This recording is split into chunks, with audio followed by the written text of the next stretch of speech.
take a sip of my morning beverage as I'm driving into work. You know, I've really been contemplating lately what it means to live a life of consciousness. I talk a lot about a concept, what I call functional conscious living. And I kind of riffed that off of the idea, like for a while there was like functional health, you know, where people would look holistically at their life. And so health wasn't really all just about what was going on in the body. And it was about how you're living your life, your emotional states, the food you're eating, you know, whether you're actually honoring all those 4 parts of being human: mental, emotional, physical, spiritual, you know. And so I riffed off that and I said, well, you know what would it look like to live a functionally conscious life? What would it look like to infuse consciousness into every part of your life, you know, and really understand what's underneath of why you're doing it? So when I say consciousness, I mean being awake, ultimately. And I'm not talking about enlightenment. Enlightenment's just a state.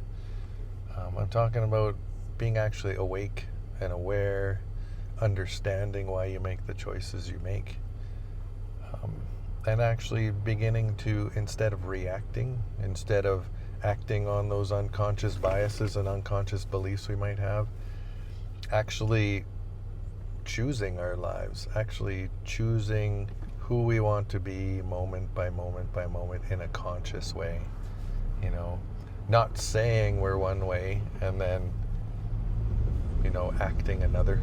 We all know people like that.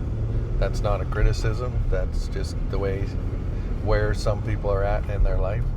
But it's really about being contemplative about your life, being contemplative about the things that move you, and actually looking at where that might be coming from. What unconscious beliefs are you holding?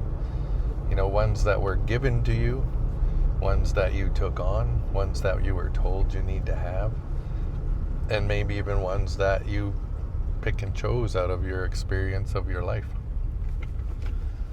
Functional conscious living is about, in every moment, examining what's moving underneath and then making a conscious choice. Who am I in this moment? What is this moment informing me? How is this moment informing me in living my life? You know, how am I interacting in this moment? How am I being totally present in this moment? You know, and not having an expectation of the moment, not trying to create some kind of an outcome.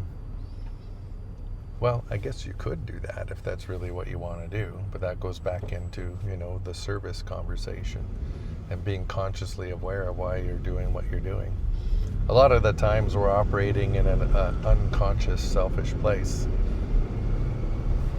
But functional conscious living, at the end of the day, is about actually understanding what moves you, what motivates you, and then consciously choosing your life, consciously interacting with the current moment, not trying to create something, but just entering the world in the moment and allowing it to open you up and allowing you to be fully yourself. So if you could do one thing today, you know, in your daily life, choose to do that. Pick one moment to just say, you know what, I have no expectations of this moment and I'm just going to experience it. See what happens. I think if we all did that, this world would be such a beautiful place.